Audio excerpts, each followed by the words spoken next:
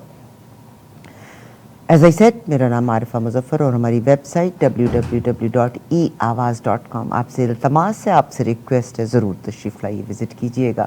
ہمارا فیس بک کا پیج جو ہے ای آواز ریڈیو کے لحاظ سے، جب یہ نام رکھا تھا آج سے تقریباً 22 سال پہلے، تو کیونکہ ہمارا تعلق ہی الیکٹرانک آواز سے تھا اس مناسبت سے. اینی ویز آج کا پروگرام آج کے جو ہمارے انٹرنیشنل صورتحال ہے اس کی مناسبت سے ہم آپ کے ساتھ شیئر کرتے ہیں. بہت سے مسکانسیپشنس ہیں. یہ اسرائیل کا یہ علاقہ، جب میں اس کی تفصیل جا رہی تھی، تو اولڈسٹ فاسلز جو ہے اسی علاقے سے ملے. اور میں دیکھ رہی تھی کہ 90 سے لے کے 1 ملین سال پرانے تک کے فاسلز بھی یہاں پہ ملے ہیں. اور اوکرا، یہ جو ریڈ کلر کا ایک تھا جو کہ باڈیز کو پریزرو کرنے کے لیے استعمال کیا جاتا تھا، وہ بھی ان جگہوں پہ ملا. یعنی لوگ ٹھیک ٹھاک ایڈوانس لوگ تھے. اینی ویز آج کے پروگرام میں جب ہم بات کر رہے ہیں یقیناً اسرائیل کے بارے میں تو صرف یہیں سے پروگرام کو سٹارٹ کرتی ہوں. You know what? It is very easy to blame others. Very easy to blame others. مگر اگر ہم تفصیل سے دیکھیں اور تسلی سے دیکھیں تو مورد الزام ہم خود کو ٹھہرائیں گے. میں کینیڈا کی اگر بات کرتی ہوں تو کینیڈا اور امریکہ بنیادی طور پر جو نیٹو انڈینز تھے ان کا تھا. پھر برٹشرز نے آنا شروع کر دیا، پھر برٹشرز نے آ کے امریکہ میں ٹیکسز لگانے شروع کیے، وہاں سے لوگ کینیڈا میں آئے. اور آج جو یہاں کے جو نیٹو انڈینز ہیں، جو ہمارے نیٹوز ہیں، آپ یقین کیجئے گا ان کے ساتھ بہت زیادتیاں ہوئیں اور ان کو ایک دم سے کارنر کر دیا گیا اور ان کے لیڈرز نے کمپرومائز کیا تھا. That's how I look at it. ٹھیک، کیا کمپرومائز کیا تھا کہ الٹیمیٹلی کہ ان کو فری شراب دی جائے گی، شراب پہ ان کو ٹیکس نہیں دیا جائے گا، سگریٹ دیا جائے گا، سگریٹ کے اوپر ان کو ٹیکس نہیں دیا گا. چھوٹی چھوٹی مراعات جو انہوں نے عام لوگوں کو خوش کرنے، لیڈرز نے پتہ نہیں کیا مراعات لی ہوں گی، واللہ عالم بالصواب، مگر وہ پھر جو لوگ تھے وہ کنفائنڈ ہوتے چلے گئے، کارنر کارنر کارنر ہوتے چلے گئے. اور پھر اس کے بعد جو لوگ باہر سے آئے تھے انہوں نے کینیڈا کو آباد کیا، اور آج کینیڈا آپ کو اس صورت میں نظر آ رہا ہے. سیم از ان امریکہ. اس ہسٹری کو پڑھ کے دیکھیے گا. مجھے تو ویسے خوف آتا ہے اس سے بھی، ٹھیک، مگر کیونکہ ہم غور نہیں کرتے اس بات پہ، اس لیے ہمیں احساس نہیں کہ امریکہ اور کینیڈا پہ بنیادی طور پہ جن لوگوں کا ملک تھا ان لوگوں کے ساتھ کیا سلوک ہوا. بہرحال ہمارا آج کا سبجیکٹ یہ نہیں ہے، ہم مڈل ایسٹ کی طرف نکلنا چاہتے ہیں. سمیع اللہ ملک صاحب تفصیل سے بات کریں گے، مگر میرا کنسرن اگین یہی ہے کہ بجائے اس کے کہ ہم دوسرے کو مورد الزام ٹھہرائیں، ہم اپنے آپ کو ضرور دیکھیں. میں ایک بڑی عجیب و غریب سی مثال دینا چاہتی ہوں یہاں پہ.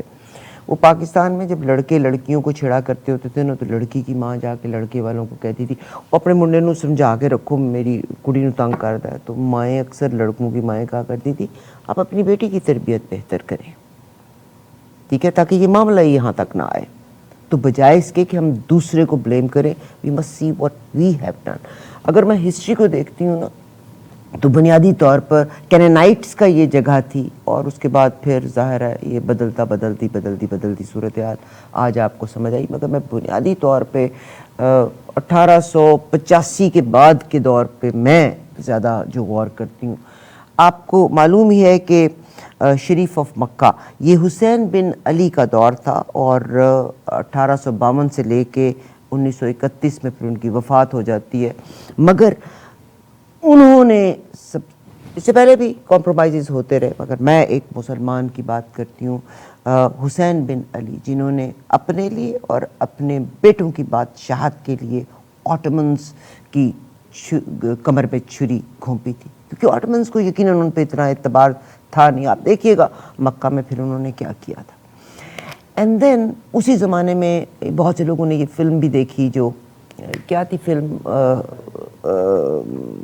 Lawrence of Arabia. جب جاتے ہیں انہوں نے عربز کا حلیہ دھارا، اور جناب یہ جو حسین بن علی تھے کیسے انہوں نے ان کے لیے کام کیا، کیسے وہ ریلوے لائن کو اڑایا اور کیا کیا. مگر آپ کا کیا خیال ہے کہ وہ جو برٹشرز تھے وہ حسین بن علی کی فیور میں تھے؟ ان کے 2 بیٹوں کو انہوں نے بادشاہت دی، ایک کو دی تھی اردن میں اور ایک کو دی تھی عراق میں. الٹیمیٹلی سعود عبدالعزیز کے ساتھ مل کے حسین بن علی کا بھی بیڑا غرق کر دیا. حسین بن علی کو گلا تھا کہ جو برٹشرز ہیں انہوں نے ان کو بیٹرے کیا. کس بات پہ میں اور آپ روتے ہیں؟ پھر پہلے حسین بن علی اور پھر عبدالعزیز کے ساتھ ملنے کے بعد یہ ساری کی ساری کالونی بن جاتی ہے. کون سا ایک ملک اس کالونی میں نہیں آیا تھا؟ That was only Turkey. مگر جب انہی کی کالونی بن گئی اور پھر انہوں نے ہی وہاں پر ایک آباد کاری کر دی اسرائیل کی، یعنی 2 فساد کی جڑوں کو برٹشرز بو کے گئے تھے. اگر اس وقت کے لیڈرز نے اس چیز کو کنٹرول نہیں کیا تو آج تو وہ تناور درخت بنا ہوا ہے، اس کی جڑیں زمین کے اندر بہت دور تک گئی ہوئی. اب کوئی جنگ بڑے ملکوں کے درمیان نہیں ہوگی، اب جنگیں ہوں گی یا تباہ کاری ہوگی تو یہ مڈل ایسٹ میں اور اسی علاقوں میں ہوگی. Anyways I bring in the greatest man and that is جناب سمیع اللہ ملک صاحب، جو اس کے بارے میں تفصیل بتائیں گے. یہ میری ریزرویشن تھی، یعنی ہر بات پہ ہم دوسرے کو مورد الزام ٹھہرا دیتے ہیں. we must see کہ ہم نے کس حد تک اور کتنا کمپرومائز کیا. یہ کمپرومائز صرف حسین بن علی اور عبدالعزیز سعود تک نہیں ہے، یہ آج MBS پہ بھی ہے. آج پاکستان میں بھی کمپرومائز کر رہے ہیں، ہمارے لیڈرز کمپرومائز کر رہے ہیں، اور عوام کو پتہ بھی نہیں چلتا کب کہاں کون بک جاتا ہے. میں نے تو کینیڈا کی بھی آپ کو مثال دے دی. اینی ویز جناب سمیع اللہ ملک صاحب، بٹر ٹروتھ ان کی ویب سائٹ ہے، آپ لکھتے بھی ہیں، آپ ریسرچ بھی کرتے ہیں. ڈاکٹر سمیع اللہ ملک صاحب بنیادی طور پر پیشے کے لحاظ سے انجینئر ہیں. آپ تو تعلیم یافتہ ہیں، مگر اللہ کرے باقی لوگ بھی اتنے تعلیم یافتہ ہو جائیں. سر السلام علیکم، کیسے ہیں آپ؟ جی وعلیکم السلام ورحمۃ اللہ وبرکاتہ، حیاک اللہ وبارک اللہ فیک. سر آج ہم مڈل ایسٹ کی بات کرنا چاہتے ہیں، اور میں تو اس کو بالکل ڈفرینٹ اینگل سے دیکھتی ہوں. یعنی انسان ہر بات پہ دوسرے کو مورد الزام ٹھہرا سکتا ہے. بیج تو ہم نے خود ہی بوئے ہوئے ہیں نا. تو آج تو وہ اتنا اونچا اور اتنی گہری شاخوں والا درخت بن گیا ہے کہ اس کی روٹس نے ہر طرف پہنچ چکی ہوئی.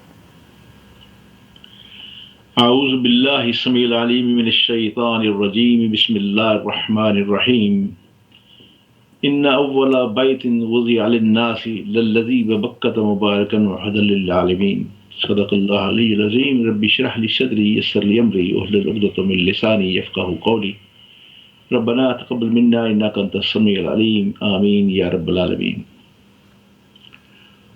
کروڑوں حمد و ثنا اور درود کے بعد ابھی اللہ نے جو مجھے سورہ عمران کی آیت نمبر 96 پڑھنے کی توفیق مرحمت فرمائی ہے، سچی بات یہ ہے کہ آپ کا جب انٹرو سنا تو اس کے بعد یہ فوراً ذہن میں آیا کہ آج بہت ہی اہم موضوع پہ بات کرنے کے لیے آپ نے مجھے دعوت دی ہے.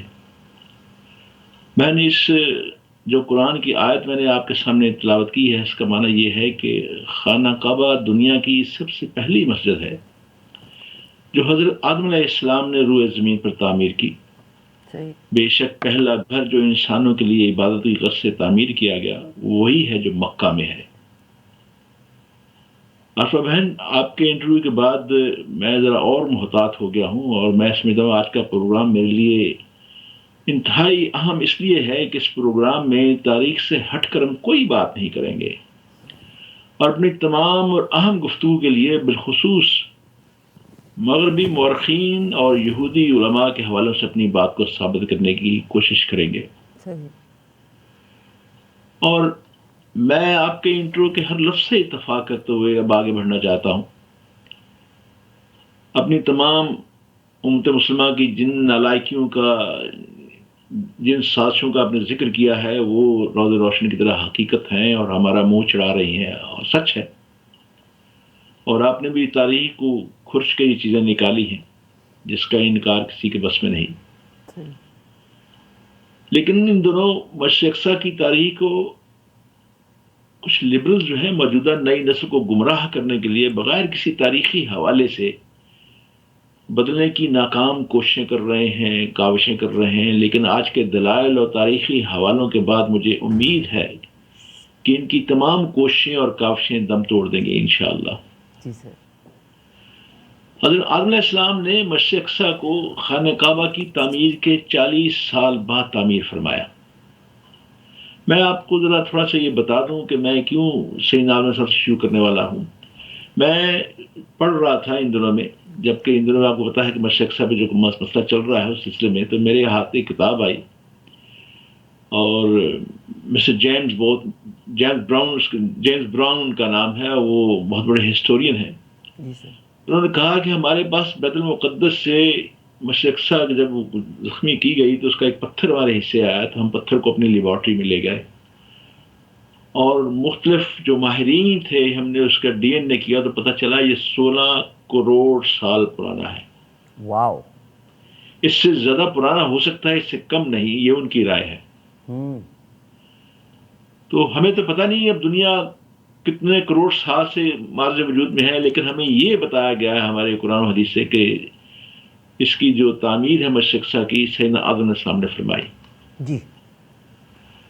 اب کعبہ سے مشرق اقصی جو ہے وہ 1234 کلومیٹر کی مسافت پر ہے، اور بعض مورخین کے مطابق مشرق اقصی حضرت آدم علیہ السلام کے زمانے سے حضرت نوح علیہ السلام کے زمانے تک مسلسل آباد رہی. اور حضرت نوح علیہ السلام کے زمانے میں جو ان کے زمانے میں طوفان آیا تھا، طوفان کی وجہ سے اب ہوتا ہے زمین میں ہر چیز منہدم ہو گئی، خانہ کعبہ بھی منہدم ہو گیا، یہ بھی منہدم ہو گئی.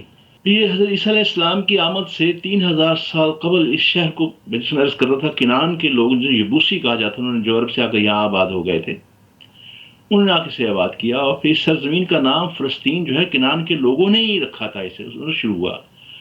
اور یہی وہ لوگ ہیں جو صدیوں سے فلسطین میں رہتے آ رہے ہیں، اور آج یہ جو لوگ فلسطینی یہ انہی کی اولاد ہیں.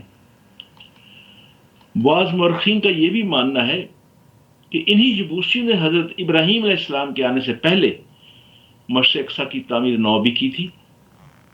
حضرت ابراہیم علیہ السلام نے حضرت اسماعیل علیہ السلام کے ساتھ خانہ کعبہ تعمیر کیا اور حضرت اسحاق علیہ السلام کے ساتھ مسجد اقصی کی تعمیر 9 کی. سر یہ ہم قبل مسیح کا دور کر رہے ہیں، اس دور کا ذکر کر رہے ہیں. میں اس کو شروع سے اس لیے لانا چاہتا ہوں تاکہ آپ کے میں ناظرین صرف جو لوگوں ہے کی انفارمیشن کے لیے کہ ہم قبل مسیح کے علاقے ایریا سے بات کر رہے ہیں. کیا حضرت اسحاق علیہ السلام کی اولاد بعد میں یہودی اور حضرت اسماعیل علیہ السلام کی جو اولاد ہے آگے جا کر مسلمان کہلائی، آپ جانتے ہیں.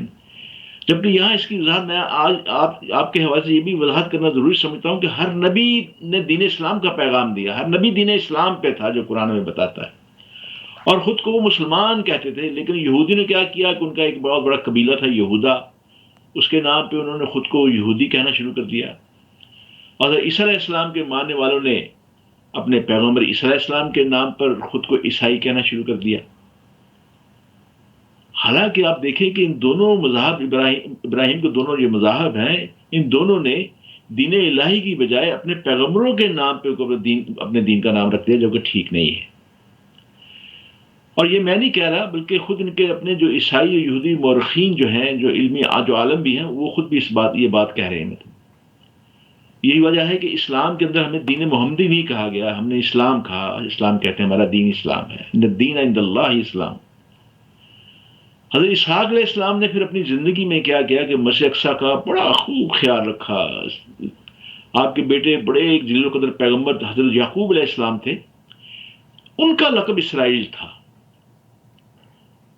حضرت یعقوب علیہ السلام کے 13 بیٹے تھے، جو میں قرآن میں بتاتا ہے، جن میں سے ایک حضرت یوسف علیہ السلام تھے، جنہیں اللہ نے بہت سے فضائل بخشے، اور وہ بہت ہی خوبصورت نوجوان تھے. قرآن میں آپ کو پتہ ہے پوری ایک صورت موجود ہے، بڑی تفصیل سے ان کا ذکر موجود ہے، جس میں ہم سب کے لیے بہت سی سبق آموز بند و نصائح بھی موجود ہیں. حضرت یوسف علیہ السلام کے ہی زمانے میں حضرت یعقوب علیہ السلام اور ان کی اولاد یعنی بنی اسرائیل مصر جا کر آباد ہو گئے. آپ کو پتہ ہے کہ وہ حضرت یوسف علیہ السلام کو جب پورا واقعہ ہے، ان کو اٹھا کے لے گئے، کنویں میں پھینک دیا، پھر بعد میں وہ کس طرح سفر پورا لمبا ہے، کافی قصہ ہے، پھر وہ مصر کے بادشاہ بھی بن گئے. اور پھر وہ مصر کے اس لیے وہ سارے جب سارا معاملہ طے کھل گیا تو پھر حضرت یوسف علیہ السلام نے اپنے والد جو کہ خود جلیل پیغمبر ان کو بھی اور ساری اولاد کو بھی مصر میں بلا لیا. پھر حضرت یوسف علیہ السلام کے 400 سال بعد اللہ نے اپنے پیغمبر حضرت موسیٰ علیہ السلام کو حضرت یعقوب علیہ السلام کی اولاد کو بچانے مصر میں بھیجا. آپ کو حضرت یعقوب علیہ السلام کی اولاد کو بچانے اور بنی اسرائیل کی ہدایت کے لیے بھیجا گیا تھا، کیونکہ بنی اسرائیل جو تھے وہ اللہ کی راہ ہدایت سے ہٹ چکے تھے. پھر بنی اسرائیل حضرت موسیٰ کے ساتھ مصر سے واپس فلسطین جانے کے لیے نکلے، اور یہ سفر جو ان کا تھا جانے کے لیے حضرت یوشع بن نون علیہ السلام کی قیادت میں مکمل ہوا.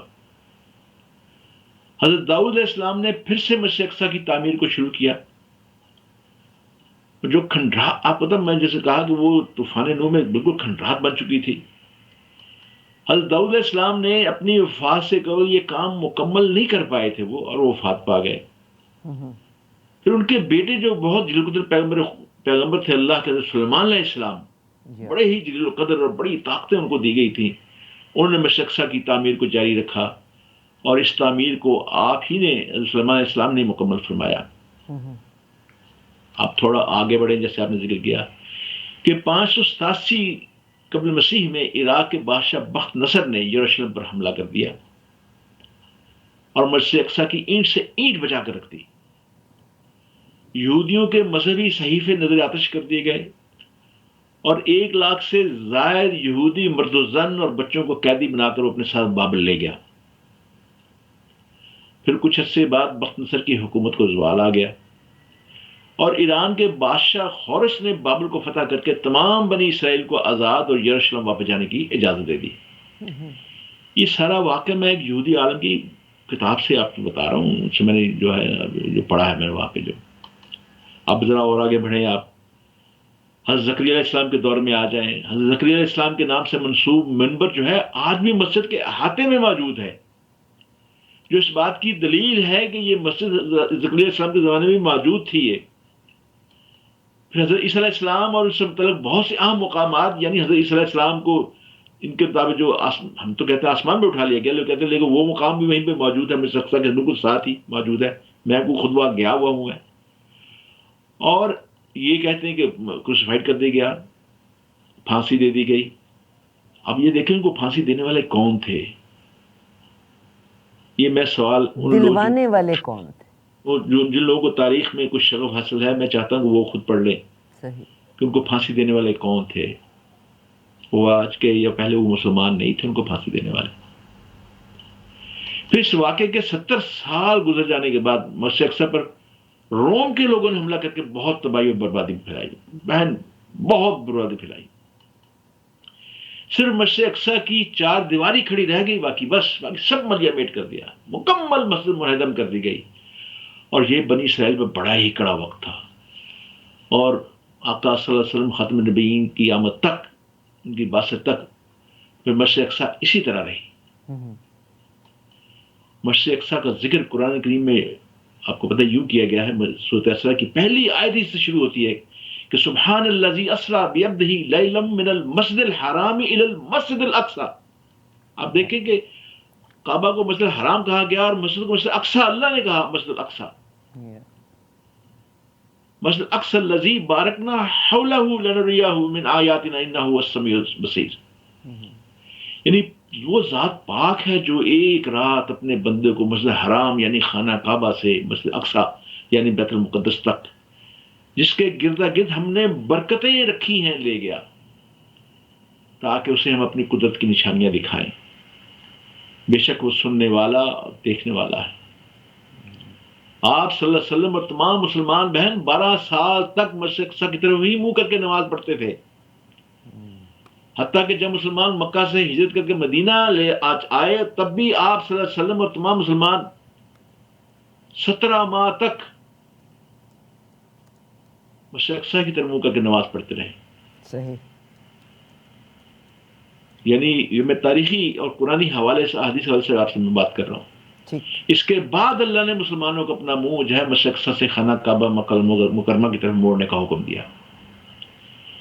ایک اور موقع پر رب کریم صلی اللہ علیہ وسلم نے قرآن کریم میں یوں فرمایا، سورہ بقرہ کی وہ 5 آیات بڑی جاندار آتے ہیں، 142 سے 145 تک، بڑے واضح انداز میں میرے رب نے فرمایا ہے کہ سَيَقُولُ السُّفَهَاءُ مِنَ النَّاسِ مَا وَلَّاهُ عَنْ قِبْلَتِهِمُ الَّتِي كَانُوا عَلَيْهَا قُلِ اللَّهُ الْمَشْرِقُ وَالْمَغْرِبُ يَهْدِي مَن يَشَاءُ إِلَىٰ صِرَاطٍ مُسْتَقِيمٍ۔ یعنی اس سے آگے کی 4 آیات جو ہیں وہ بھی ان کے ساتھ ملا کر پڑھیں تو ان کا میں ترجمہ آپ کے سامنے پڑھ دیتا ہوں کہ احمق لوگ کہیں گے کہ مسلمان جس قبلے پر پہلے سے چلے آتے تھے اب اس سے کیوں منہ پھیر بیٹھے؟ تم کہہ دو کہ مشرق اور مغرب سب اللہ ہی کا ہے، وہ جس کو چاہتا ہے سیدھے راستے پر چلاتا ہے، اور اسی طرح ہم نے تم کو امت معتدل، امت وسطی یعنی بنایا ہے تاکہ تم لوگوں پر گواہ بنو، اور پیغمبر آخر زمان صلی اللہ علیہ وسلم تم پر گواہ بنے۔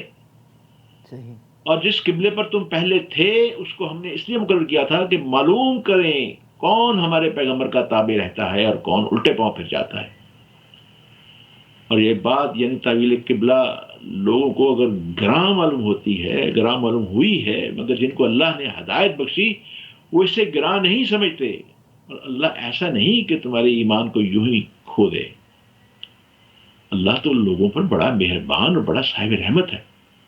اے محمد صلی اللہ علیہ وسلم، ہم تمہارا آسمان کی طرف منہ پھیر پھیر کر دیکھنا دیکھ رہے ہیں، سو ہم تم کو اسی قبلے کی طرف جس کو تم پسند کرتے ہو منہ کرنے کا حکم دیں گے، تو اپنا منہ مسجد حرام یعنی خانہ کعبہ کی طرف پھیر لو، اور تم لوگ جہاں ہوا کرو نماز پڑھنے کے وقت اسی مسجد کی طرف منہ کر لیا کرو جن لوگوں کو کتاب دی گئی ہے، وہ خوب جانتے ہیں کہ نیا قبلہ ان کے پروردگار کی طرف سے حق ہے، اور جو کام یہ لوگ کرتے ہیں اللہ ان سے بے خبر نہیں، اور اگر تم ان اہل کتاب کے پاس تمام نشانیاں بھی لے کر آؤ تو بھی یہ تمہارے قبلے کی پیروی نہ کریں گے، اور تم بھی ان کے قبلے کی پیروی کرنے والے نہیں ہو، اور ان میں سے بعض کے قبلے کے پیرو نہیں۔ اگر تم باوجود اس کے کہ تمہارے پاس دانش یعنی وہی خدا آ چکی ہے ان کی خواہشوں کے پیچھے چلو گے تو ظالموں میں داخل ہو جاؤ گے۔ یہ بہن میں نے سورہ بقرہ کی جو 5 آیات آپ نے پڑھی، میں جس میں میں نے یہ کہ اللہ فرماتے ہیں تم بار بار آسمان کی طرف منہ پھیر کر دیکھتے تھے. میں اس کا تھوڑا سا آپ کو یہ بھی تذکرہ کر دوں، تھوڑا اور بتا دوں کہ ایک دفعہ سیدنا عمر فاروق رضی اللہ تعالیٰ عنہ کی گود میں رسول اللہ سر رکھے بیٹھے ہوتے اور حضرت عمر فاروق ان کے سر میں مساج کر رہے تھے. تو اچانک ان کی انگلیاں رک گئیں، تو رسول اللہ نے دیکھا کہ خاموش ہو گئے. وہ تو انہوں نے پوچھا کیا بات ہے عمر؟ تو وہ چونکے انہوں نے کہا کہ اللہ کے رسول، میرے ماں باپ پہ قربان، میں یہ سوچ رہا ہوں کہ ہمارے آباء و اجداد حضرت ابراہیم علیہ السلام کا قبلہ تو یہ تھا، ہم اس کی طرف منہ کر کے نماز کیوں نہیں پڑھتے؟ اس وقت ہم قبلہ کی طرف منہ کر کے نماز پڑھتے تھے. تو رسول اللہ صلی اللہ علیہ وسلم فوراً اٹھ کے بیٹھ گئے. انہوں نے کہا عمر تم نے میرے دل کی بات کی، جی تو میرا بھی یہی چاہتا ہے، لیکن میں اللہ کے احکام کا پابند ہوں، اللہ کے حکم کا پابند ہوں، میں کچھ نہیں کر سکتا اپنی طرف سے جب تک اللہ سے حکم نہیں آ جاتا. آپ یہ دیکھیں کہ سیدنا عمر فاروق رضی اللہ تعالیٰ عنہ کی یہ بات اللہ کو اس قدر پسند آئی کہ اس کے بعد طویل کعبہ کا حکم آپ پہ نازل ہوا. اب آئیے ذرا اور آگے بڑھتے ہیں. نبی کریم صلی اللہ علیہ وسلم کی وفات کے 6 سال بعد جب حضرت فاروق کے عہد میں مسلمانوں کا لشکر مختلف ممالک فتح کرتا ہوا یروشلم تک پہنچ گیا. آپ کو پتا ہے کہ سیدنا عمر فاروق کا زمانہ بڑا فتوحات کا زمانہ تھا، اور اس وقت بیت المقدس میں عیسائیوں کی حکومت تھی اور قلعہ بند ہو گئے.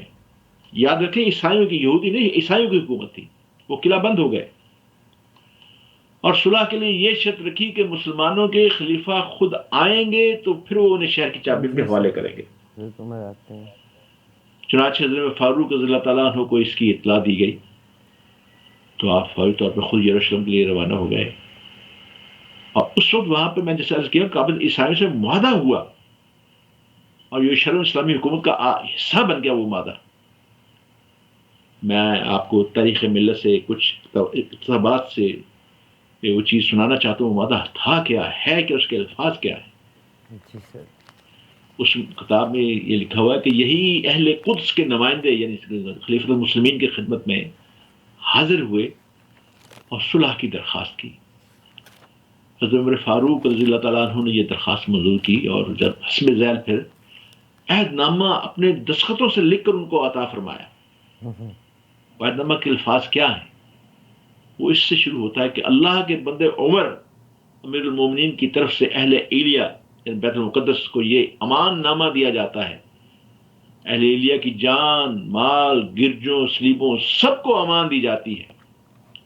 بیماروں، تندرستوں اور سب مذہب کے لوگوں کو یہ امان شامل ہے. اور عہد کیا جاتا ہے، وعدہ کیا جاتا ہے کہ ان کے عبادت خانوں پر قبضہ نہیں کیا جائے گا، نہ انہیں گرایا جائے گا، ان کے دینی معاملات میں کوئی مداخلت نہ کی جائے گی، اور یوں بھی کسی کو کوئی تکلیف نہ دی جائے گی. اور سنی اگلی لائن بڑی زبردست ہے.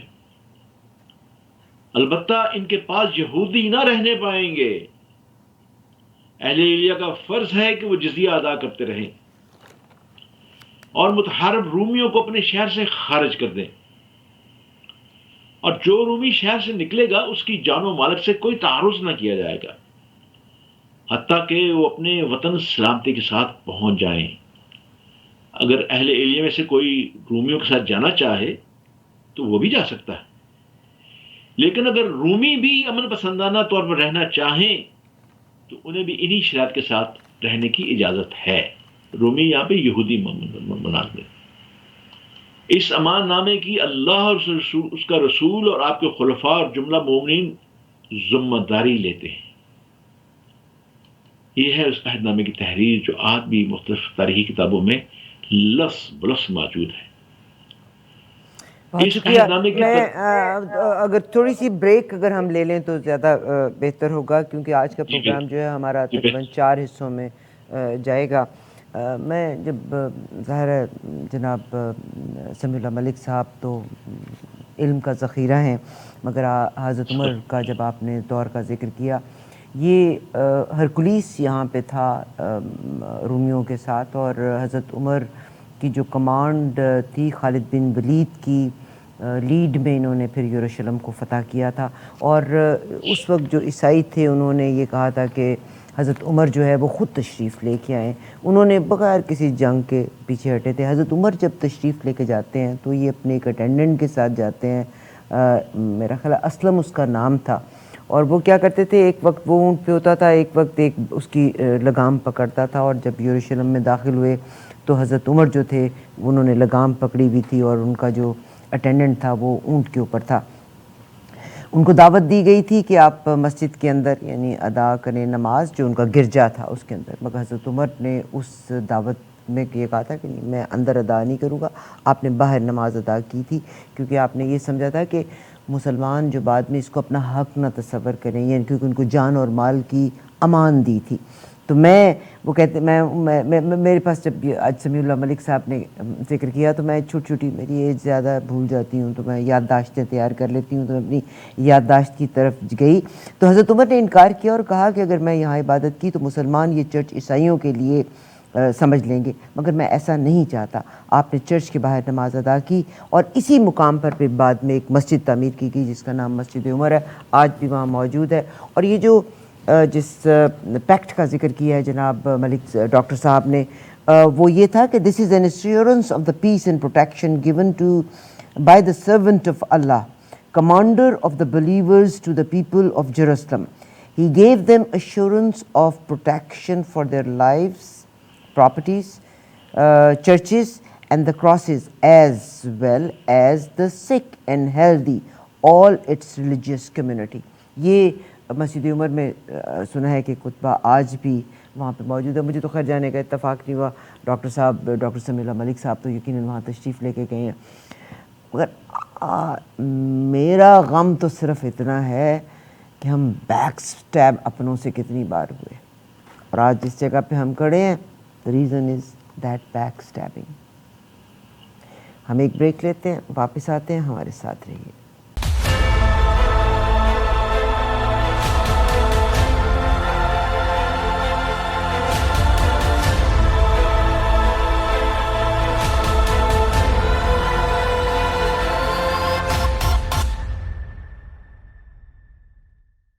بہت شکریہ جناب سمیع اللہ ملک صاحب کا. ہم گفتگو کا سلسلہ وہیں سے جاری کرتے ہیں. میرا بلکہ دل کرتا ہے کہ بہت سے لوگ تو آپ لوگ پڑھے لکھے لوگ ہیں, کالمسٹ ہیں, اور لائک سمیع اللہ ملک صاحب, مگر میرے جیسے لوگ بھی پروگرام کو دیکھ رہے ہوتے ہیں.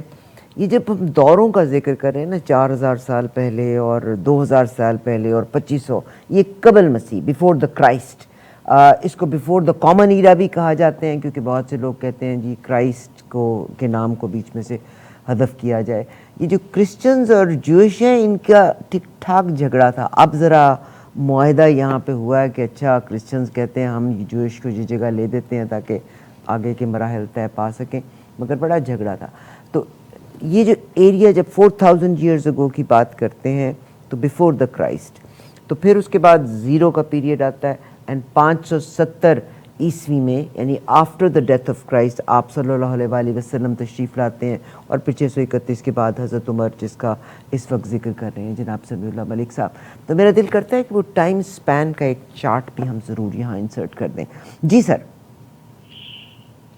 جی بہن, بریک سے پہلے ہم حضرت فاروق رضی اللہ تعالیٰ عنہ کے اس معاہدے کی الفاظ اور تحریر کا ذکر کر رہے تھے, اور شکر ہے کہ آپ نے بھی انگریزی میں اس معاہدے کو پڑھ کے سنا دیا, اور پورا واقعہ آپ نے جو اس کے بعد جو واقعہ پورا آپ نے بتایا, میں اس کی تائید کرتے ہوئے آگے چلتا ہوں کہ جب وعدے کی تکمیل ہو گئی, معاہدہ لکھا گیا, سگنیچر ہو گئے, تو اس کے بعد اہل قدس نے شہر کے دروازے کھول دیے, اور حضرت عمر رضی اللہ تعالیٰ عنہ کے ہاتھ میں چابی دے دی گئی, اور پھر اس کے بعد فاروق رضی اللہ عنہ نے بیت المقدس کا قصد کیا.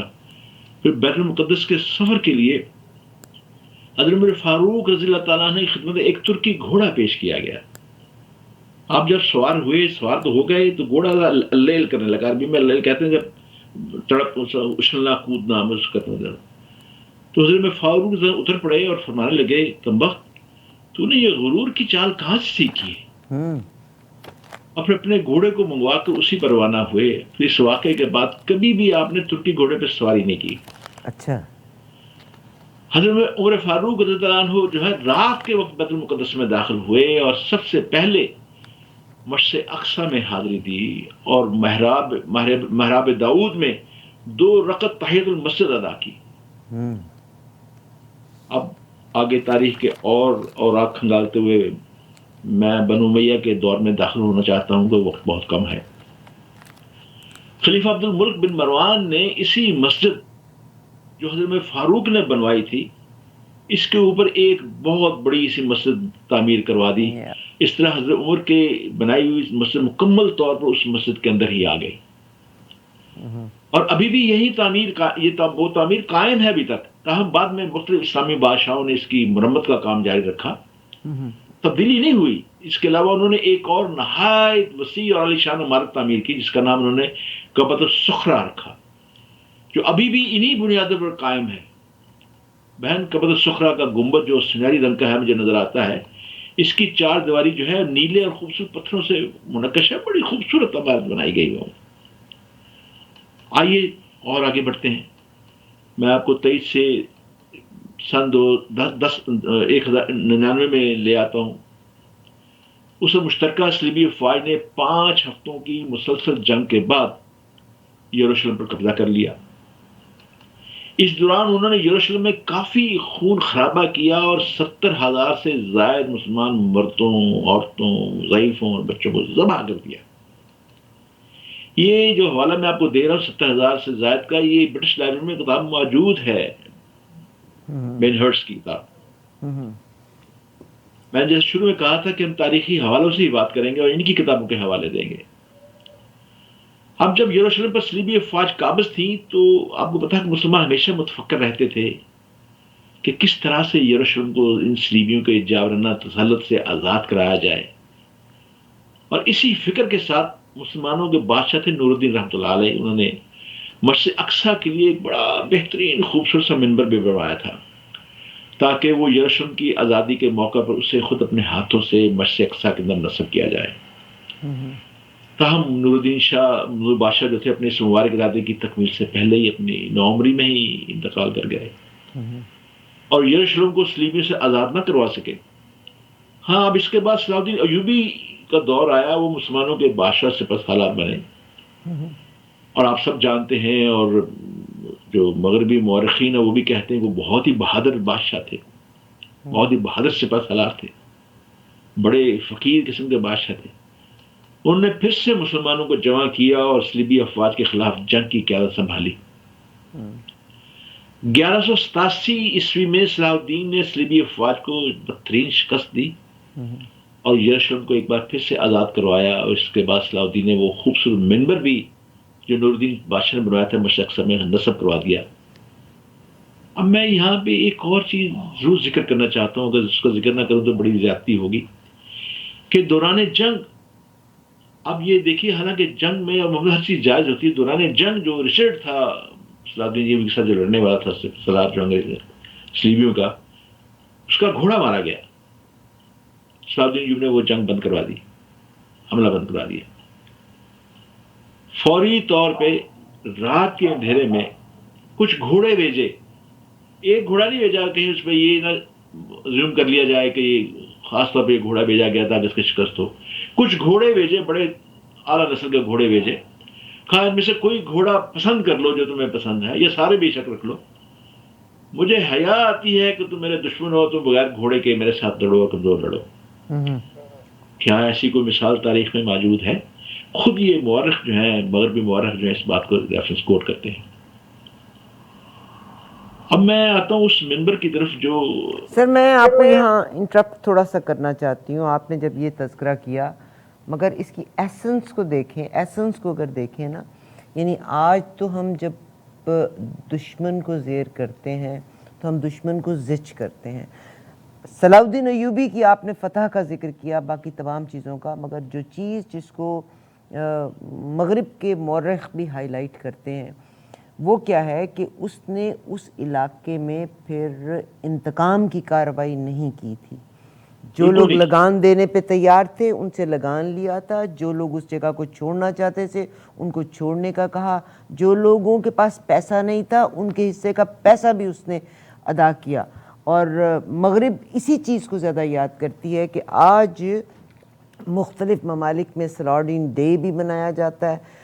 آپ اس چیز کو دیکھیں، یہ جو ہم انتقامی پالیٹکس اور اپنی اجارہ داری قائم کرنے کے لیے آج جو سسٹم ہے، اصل صلاح الدین کی یروشلم کو فتح کرنے کے بعد جس چیز پہ غور کرنا ہے وہ یہ ہے کہ ان کا رویہ کیا تھا وہاں کے لوگوں سے، کیا انہوں نے ان سے بدلے لیے تھے؟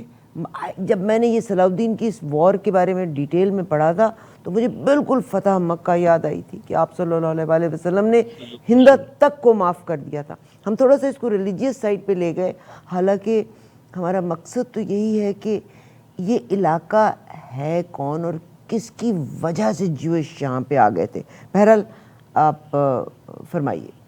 بہت شکریہ، آپ نے وہ سارے فل دی بلینکس کر دی آپ نے اپنے واقعات بتا کے آپ نے، اور لیکن ادھر دیکھیے انتقام کا یہ عالم کہ وہ منبر جو کہ نور الدین بادشاہ نے بنوایا تھا، جسے صلاح الدین ایوبی اپنے ہاتھوں سے مسجد اقصی میں نصب کیا تھا، وہ عبادت کے لیے تھا، کوئی ویپن نہیں تھا، کوئی اسلحہ نہیں تھا، کسی کو نقصان نہیں پہنچا رہا تھا، لیکن بدقسمتی سے اس منبر کو ایک یہودی نے 1969 میں نظر آتش کر دیا، راکھ کر دیا۔ اب تاریخ ملت کا ایک اور اقتباس جو ہے حروب صلیبیہ کے ہے، وہ بھی ملاحظہ کر لیں، میں بھی آپ سامنے رکھتا ہوں، بڑا امپورٹنٹ ہے وہ بھی، کہ سلطان نے جب حرم پر قبضہ کرنے کے بعد فرنگیوں سے مار کرائی شروع کر دی اور 579 ہجری میں فوجیں جمع کر کے فرنگی علاقے پر حملہ کر دیا، تو متواتر 14 سال تک نصارہ سے جہاد کیا۔ شام کے تمام علاقے نصارہ سے بزور قوت لے لیے گئے، بیت المقدس فتح کیا، اسلام کے دشمن ریجی نالٹ کو قتل کر دیا گیا، دوسرے عیسائی حکمران گامی تھا، بالڈون تھا، والڈ تھا، کرنتی تھا، جوسکن وغیرہ جو سب جو گرفتار ہو گئے تھے، جیسے آپ نے کہا، ان سب کی جان بخشی کر دی۔ حالانکہ یہ ان افراد میں سے تھے جنہوں نے 70,000 مسلمانوں کو قتل کیا تھا، ذبح کیا تھا۔ انگریزی لفظ استعمال کیا، اس نے سلاٹرڈ لکھا ہے۔ اس مارکے کی حالات جو ہے تاریخ ملت کی ایک جو چھٹی جلد ہے اس کے اندر بھی بیان کیے جا چکے ہیں۔ اس زمانے میں موصل پر حملہ کیا تو عزیز الدین نے جو تھا اطاعت قبول کر لی۔ اب مشہور مغربی مورخ لین پول کیا لکھتا ہے وہ بھی سننے والی بات ہے۔ اس نے لکھا ہے کہ جنگ مقدس خاتمے کو جب پہنچی تو 5 برس کی مسلسل لڑائیاں ختم ہو چکی تھی۔ جولائی 1187 میں متیق پر مسلمانوں کی فتح سے قبل دریائے اردن کے مغرب میں مسلمانوں کے پاس 1 انچ زمین نہ تھی، لیکن ستمبر 1192 میں، یعنی صرف 5 سالوں کے بعد، جب رملہ پر صلح ہوئی تو سور سے لے کر یافا کے ساحل تک، وہ جس ایک پتلی سی پٹی کے سارا ملک مسلمانوں کے قبضے میں تھا۔ یہ کون کہہ رہا ہے؟ لین پولی کہہ رہا ہے، کوئی مسلمان مورخ نہیں لکھ رہا یہ۔ اب یہاں مغربی مورخین کے مطابق مسلمانوں کے اس عظیم کردار کی بات بھی کر لیتے ہیں کہ صلیبیوں نے تو اپنی فتوحات کے موقع پر مسلمانوں کے ساتھ بے شمار ظالمانہ سلوک کیے تھے۔ میں 2 بار دہرا چکا ہوں کہ بیت المقدس جب نصرانیوں نے لیا تو صرف مسجد صخرہ میں 70,000 مسلمان ذبح کر دیے گئے تھے، مگر جب بیت المقدس کو صلاح الدین ایوبی نے فتح کیا تو جیسے آپ نے پورا بات بتا دی کہ بالکل غیر معمولی فدیہ لے کر بڑی عزت احترام کے ساتھ نکلنے کا حکم دے دیا، اور جو نہیں دے سکتے تھے واقعی آپ نے صحیح کہا کہ خود اپنی جیب سے ادا کیا گیا، اور پھر ان کے لیے زیارت کی عام اجازت بھی مرحمت کر دی کہ تم زیارت کرنے کے لیے آ سکتے ہو، جب زیارت کرنا چاہو تو وہ بھی آ سکتے ہو۔ اب سوچنے کی بات یہ ہے کہ یہ بات مغربی مورخ نے اپنی کتاب میں لکھی ہے، جس میں نے کیا کہ میں کسی مسلمان کی کتاب کا حوالہ نہیں دے رہا۔ غرض یہ کہ سلطان صلاح الدین نے اپنی فوج کو تو آرام کرنے کے لیے ان کے وطن واپس کر دیا، وہ چند ماہ خود بیت المقدس میں رہے، قیام کیا، شہر پناہ کی مرمت بھی کروائی، جو ٹوٹ پھوٹ ہو چکی تھی سب کو ٹھیک کروایا، خندقیں کھدوائیں، شفا خانے تعمیر کروائے، اسکول تعمیر کیے، پھر شہر کا نظام جو تھا وہ امیر عزیز الدین جردیک کے سپرد کر کے پھر وہ شوال 588 ہجری میں حج کے ارادے سے دمشق چلے گئے۔ اب سلطان کے اہل و عیال دمشق میں آلریڈی موجود تھے پہلے سے، وہیں اس کے بھائی ملک عادل کرک سے آگے تھے، یہ عراق علاقہ۔ میں آپ کو یہاں یہ بھی بتاتا چلوں کہ سلطان صلاح الدین ایوبی کا عراق کے قبیلہ کرد سے تعلق تھا جو کرک میں رہتے ہیں۔ یہاں ان کا سارا خاندان نہایت آرام امن کے ساتھ رہ رہے تھے. سلطان کو دمشق اس قدر پسند تھا کہ مصر جانے کا خیال بھی انہوں نے نہیں کیا، اپنے واپس جانے کا خیال نہیں کیا. اب یہ برسوں کی جو جہاد کا سلسلہ تھا اس سے سلطان کی صحت بھی بگڑ گئی تھی. جہاد کی مسلسل مصروفیات اور شدید ترین جدوجہد میں اپنی صحت کا کچھ خیال نہ کیا انہوں نے. اب اس زمانے میں رمضان کے روزے قضا ہو گئے تھے، روزے انہوں نے پورے کیے جس سے صحت جواب دے گئی. حالانکہ طبیبوں نے منع کیا تھا کہ آپ روزے نہ رکھیں، بہت کمزور ہیں. لیکن انہوں نے کہا کہ پتہ نہیں پھر زندگی میں روزے ملتے ہیں نہیں ملتے، اس لیے میں یہ قضا پوری کر دوں. پھر سفر میں 599 ہجری میں حالات بگڑنے لگے اور مرض بڑھتا گیا، ان کا غشی طاری ہو گئی. بہت بڑے ایک بزرگ شیخ ابو جعفر سلطان کے پاس بیٹھے قرآن کریم کی تلاوت کر رہے تھے کہ 27 تاریخ دوشنبہ کو فجر کے وقت یہ عظیم مجاہد صلاح الدین ایوبی انہوں نے اجر لبیک کہہ دیا. اب بہن اس کے بعد 7 صدیوں سے زائد یعنی 726 سال تک، سنیے پھر میں کہہ رہا ہوں، دہرا رہا ہوں، 726 سال تک بیت المقدس یروشلم سارا فلسطین مسلمانوں کے پاس رہا. جیسے میں نے بھی کہا نا کہ 726 سالوں کے بعد 1918 میں سب کچھ تبدیل ہو گیا اور برطانوی حکومت نے یروشلم کو اسلامی حکومت سے چھین کر اپنے قبضے میں لے لیا. آپ نے اس کی بڑی چھینا تو آپ یہ بھی تو وجہ بتائیں، تاریخ بتا دی ہے سر یہ بھی تو وجہ بتائے نا. تو انہوں نے چھینا تو کوئی ان کو مدد کرنے والا تھا تو چھینا نا، اور مدد کس نے کی؟ اس میں ہمارے غداروں کے نام بھی آتے ہیں اور کہنا چاہیے، ہمیں اس بات کا اعلان کرنا چاہیے کہ جنہوں نے خلافت عثمانی کے ختم ہونے میں جنہوں نے بدر پردہ مدد کی. آپ یہ دیکھیے یہ جتنے بھی آج عرب ممالک ہیں یہ سارے خلافت عثمانی کے حصے تھے، صوبے تھے اس کے. مگر کس لیے کی؟ اپنے اقتدار کی ہوس میں نا. بالکل، ورنہ برٹشرز کیوں توڑ سکتے اس علاقے کو؟ کبھی بھی نہ توڑ سکتے. تسلیم بھی کرتے ہیں، یہ بات بہن صرف عبرتناک ہی نہیں شرمناک بھی ہے. صحیح. سر آپ کو میں یہیں پہ آپ نے بڑی خوبصورت بات اور اس نہج پہ آپ لے آئے. میرا رونا تو یہ کہ یس ہم صرف اپنی فتوحات کا ذکر کرتے ہیں، مگر ان فتوحات کے بعد اتنی بڑی سلطنت قائم کرنے کے بعد بیک سٹیپ کس نے کیا تھا، اور اگر وہ بیک سٹیپ کیا تھا تو کیوں کیا تھا؟ اور تاریخ اپنے آپ کو دہراتی ہے. ہم اس تاریخ سے کیوں نہیں سیکھتے؟ آج بھی ہماری صفوں میں وہ لوگ موجود ہیں جو بیک سٹیپ کر رہے ہیں اور اپنے ذاتی مفاد کے لیے کر رہے ہیں. That's what it is. جی میں آپ بالکل آپ کی اس بات کی تائید کرتے ہوئے میں آگے بڑھتا ہوں. آپ دراصل آج میرا ہی کام کر رہی ہیں ماشاءاللہ. گزارش یہ ہے کہ جب انگریزوں نے اس کو مکمل فلسطین کو اپنے زیر قبضہ لینے کی کوشش شروع کر دی تو پھر یہ برطانوی قبضے کے بعد یہودی دنیا بھر سے یروشلم میں آ کر رہائش پذیر ہونا شروع ہو گئے. صحیح. یاد رکھیں کہ اس وقت دنیا بھر میں انہیں یہودیوں کو ظلم و اذیت کا سامنا تھا. ہٹلر کے زمانے کو خود یہودی تاریخ میں کس طرح یاد کیا جاتا ہے ہم سب جانتے ہیں. پھر چند سالوں بعد انگریزوں پھر یہودیوں کی مشترکہ سازش کے بعد ہزاروں کی تعداد میں یہودی لوگ جہاں فلسطین میں داخل ہوئے اور فلسطین میں انہوں نے اپنے لیے جگہیں جو ہے خود خریدنا بھی شروع کر دیں، کچھ زور زور سے چھیننا شروع کر دیں. جبکہ فلسطینی مسلمان جو تھے اس سرزمین پر پرانا طرز رکھتے تھے اور سینکڑوں سالوں سے اس جگہ بسے ہوئے تھے. اس لیے آج جو لوگ یہ کہتے ہیں نا کہ بھی مطلب مسلمانوں نے فلسطینیوں نے خود اپنی زمینیں یہودیوں کے پاس بیچی ہیں، یہ درست ہے یہ بات، لیکن اتنی بیچی جتنی چھین نہیں گئی. یہ میں نہیں آپ سے کہہ رہا، یہ شمن بارٹس جو یہودی جو ورخ ہے شمن بارٹس اس نے یہ بات کہی ہے. اس نے کہا کہ کچھ فلسطینیوں نے اپنی زمینوں کے سے چھوٹے ٹکڑے بیچے تھے میں رحم کرنے کے لیے کہ یہ کچھ اپنی فصلیں اگایا اپنے خاندان کو پالے، لیکن انہوں نے پھر اور زمینوں پہ قبضہ کرنا شروع کر دیا. یہ میں یہودی مورخ کی بات آپ سامنے کہہ رہا ہوں اور اس میں کوئی شک نہیں، اس میں جو قصوروار ہیں جو آپ نے باتیں کہی ہیں میں اس کی 100% تائید کرتے ہوئے آگے بڑھتا ہوں.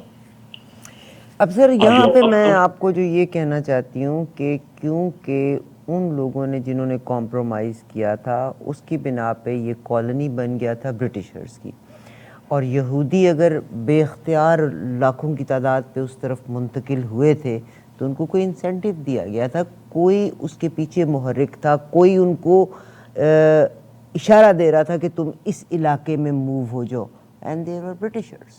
بالکل صحیح، بالکل صحیح. آباد کاری کی اب تھی. فلسطینیوں کے پاس تو اپنی کوئی فوج تھی ہی نہیں. جی تو انہیں روک سکتے ہیں. انگریزوں کے پاس تھا، اور جیسے آپ نے بات سر مکمل کر روک دی. کیسے سکتے تھے؟ کیونکہ یہ تو کالونی تھی نا، برٹشرز کی جی بالکل. کالونی تھی. میرا گھر ہے، میرا دل کرے اس نکر میں ایک کو اب بٹھاؤں، یہ ہے اس کہ نکر اب میں یہ جب دوسرے کو زور بٹھاؤں. زور سے قبضہ کرنا شروع کر دیا تو فلسطینیوں نے اپنی سرزمین کو چھوڑنے سے انکار کر دیا. پھر اس معاملے میں آپ دیکھیں، پھر لڑائیاں جنگیں شروع ہو گئیں. فلسطینی اپنی زمین چھوڑنے پر تیار نہیں تھے، جبکہ یہودی جو تھے، تاریخ بتاتی ہے کہ ان کی زمین کو زور زبردستی انہوں نے ہتھیانا چاہتے تھے.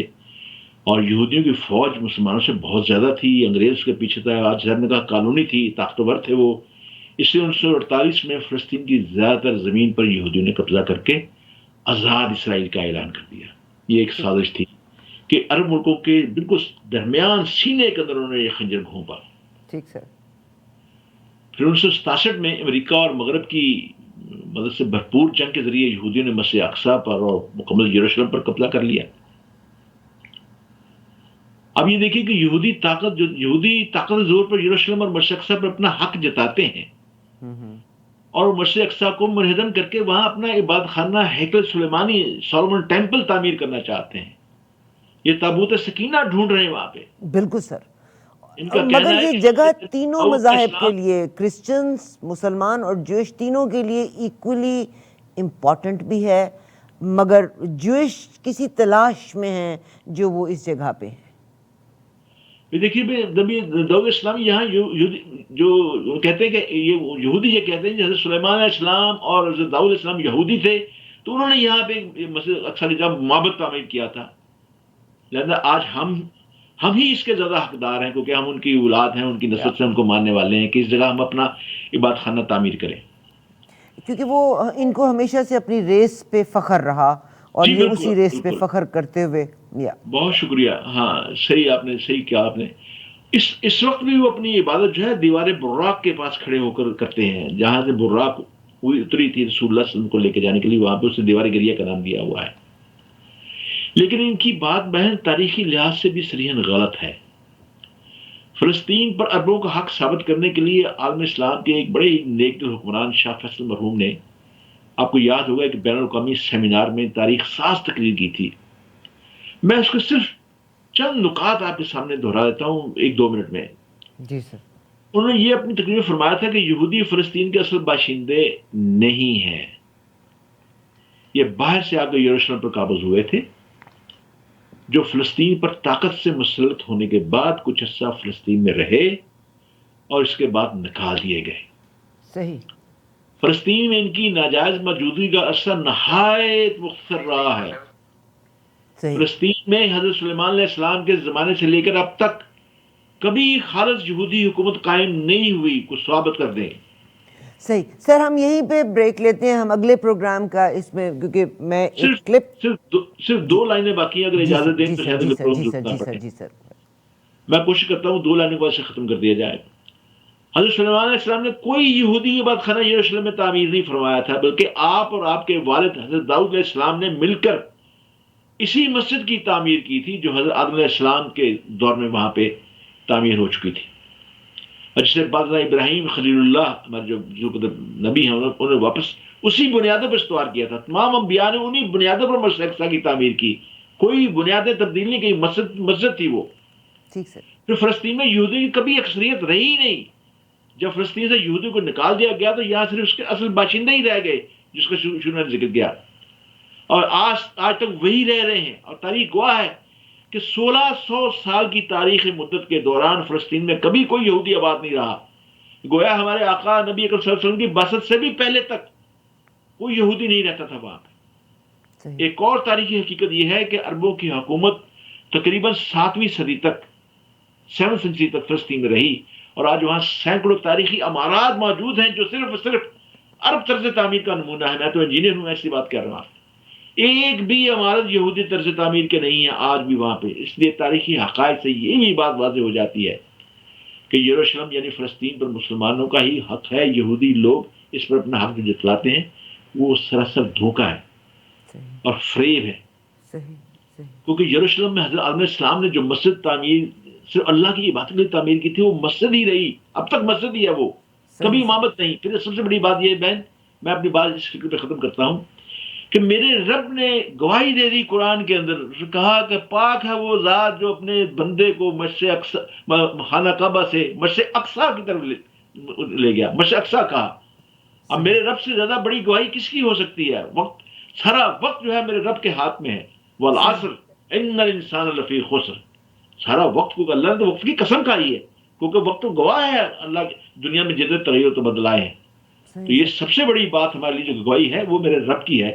اس لیے میں نے تاریخی طور، میں نے پورے تاریخی احوال آپ کے سامنے دیانتداری کے ساتھ رکھے، اور میں نے یہ ثابت کر دیا کہ یہودیوں کا بیت المقدس یروشلم سے کوئی تعلق نہیں ہے. Thank you sir. یہ تاریخی لحاظ، مسلمانوں کا سے نہیں، ایک تاریخی لحاظ سے میں نے یہ ثابت کیا کہ یہ مسجد تھی، مسجد ہے، اور انشاءاللہ یہ مسجد رہے گی. بہت شکریہ.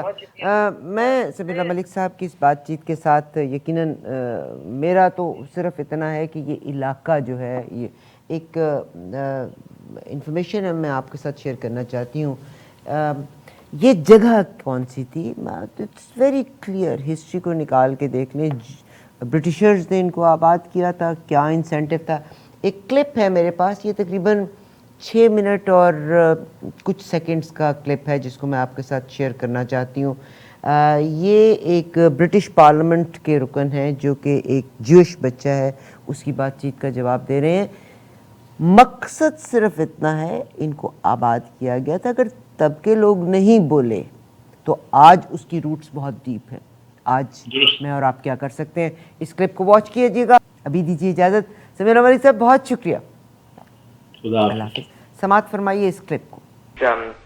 To these people, and they were saying that Israel, the Jews did not have the right to gain Israel from the Palestinians. And I was just saying, throughout history, the Jews have been persecuted, obviously, from the Holocaust, and we were granted Israel as a result of this.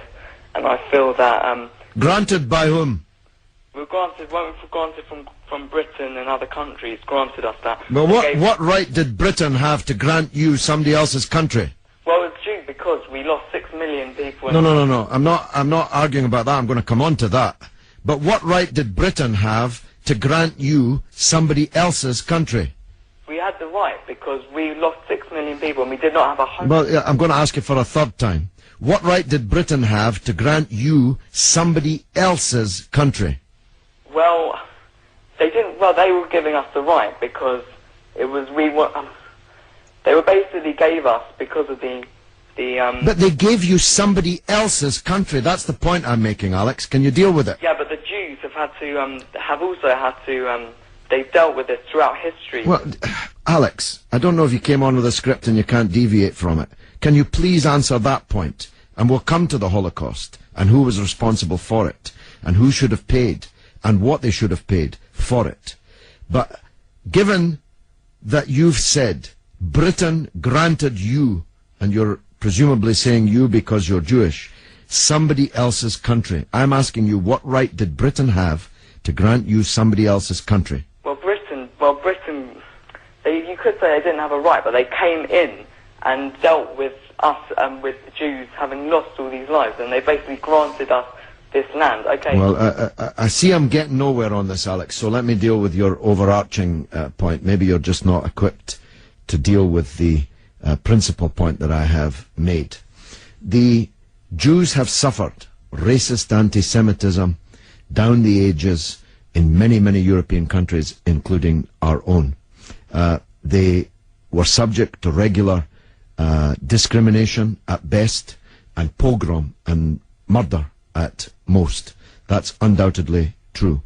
The one place in the entire world that Jews were neither discriminated against nor subject to pogrom was the Muslim world. In fact, so much was that the case that when Christianity came back to power in Spain, in Andalusia, in the western extent of the Islamic Empire, when the Muslims left, the Jews left with them because they feared the Christian anti-Semitism which would be unleashed in the wake of the departure of the Islamic civilization in the West. That's why so many Jews are to be found even today, and were to be found in profusion before the creation of the State of Israel, in countries like Morocco, and along the North African coast, because under the protection of the Muslims, the Jews left Europe and went to live in North Africa. The Palestine that was wiped off the map when Britain granted you somebody else's country had Jews living side by side with Christians and Muslims for century upon century without the slightest trace of discrimination or violence or pogrom. So, what's happened is that Christian anti-Semitism in Europe, which massacred 6 million Jews in the greatest crime in human history, was paid for not by the Christian countries of Europe that either practiced or turned a blind eye to that anti-Semitism, but was paid by the very people who were completely innocent of that Holocaust, who had never persecuted the Jews, who had never pogromed the Jews. And that seems to me to add insult to the injury suffered by a people whose country was wiped off the map, who were dispersed into exile, to make way for a Zionist idea which was granted to European Jews, because these were the first settlers, granted to European Jews by Britain. And as you have singularly failed, 4 times I asked you, to acknowledge that Britain had no right to give away somebody else's country, one country giving to a second people the land that actually belonged to a third people, it seems to me an all-round injustice, don't you think, Alex? Yeah, I agree that they didn't so much have the right, but they were stepping in after the Holocaust to grant it to the Jews. But it was It was long before the Holocaust that Britain stepped in.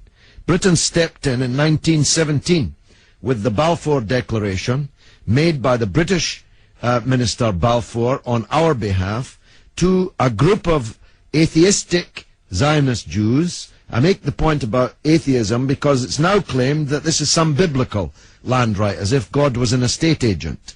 The men to whom Israel was promised were atheistic Jews. They were not only not speaking for all Jews, they represented at that time in 1917 a tiny proportion of the world's Jews. Most of the world's Jews supported communist or socialist parties and ideas at that time.